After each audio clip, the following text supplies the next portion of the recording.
This little guy packs a big punch. It's the size of a walnut and can release the same energy as 2,000 liters of diesel. Not bad for a rock. With so much power comes great responsibility. For as fission reactions take place, the uranium fuel is slowly transforming into roughly 1/3 of the periodic table as solids and gases. These are the radioactive fission products that make nuclear waste dangerous, and they must be permanently contained. So beyond generating heat, the fuel needs to trap the fission products in place. In FCM fuel, millimeter-sized bits of uranium are trapped in tiny ceramic pressure vessels that can withstand extreme temperatures and radiation. These particles are then encased within a fully dense silicon carbide matrix, somewhat like encasing the fuel in a diamond.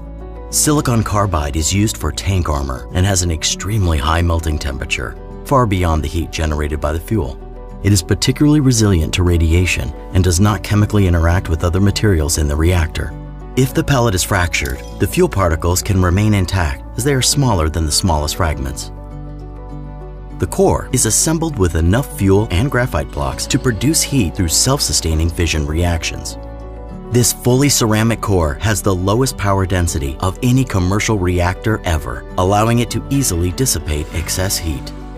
To power it up, control rods are withdrawn and the fission reactions can begin. But these reactions slow down at higher temperatures. So to keep producing power, the reactor has to be cooled. If cooling stops, the reactor automatically shuts down. Helium carries heat out of the nuclear core. It is a harmless, noble gas, completely unreactive and stable.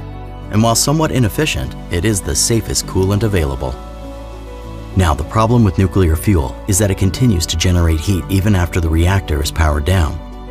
It will continue to generate roughly 10% of the original heat for hours and days to come.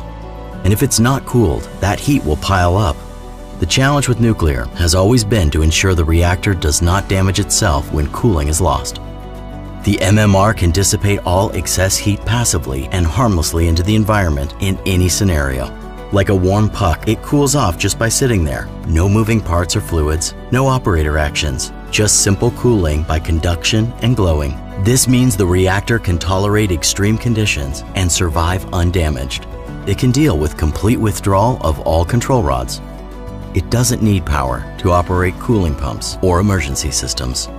The MMR doesn't even need coolant or natural airflow to stay at safe temperatures. It doesn't really need very much at all. Instead of designing elaborate safety systems against particular scenarios, we've designed a reactor that is inherently safe no matter the events. The MMR harnesses the fuel's formidable energy while fully containing its radioactivity during all encountered conditions, be it normal operations, worst-case failures, or permanent storage. This is UltraSafe, the new standard for nuclear safety.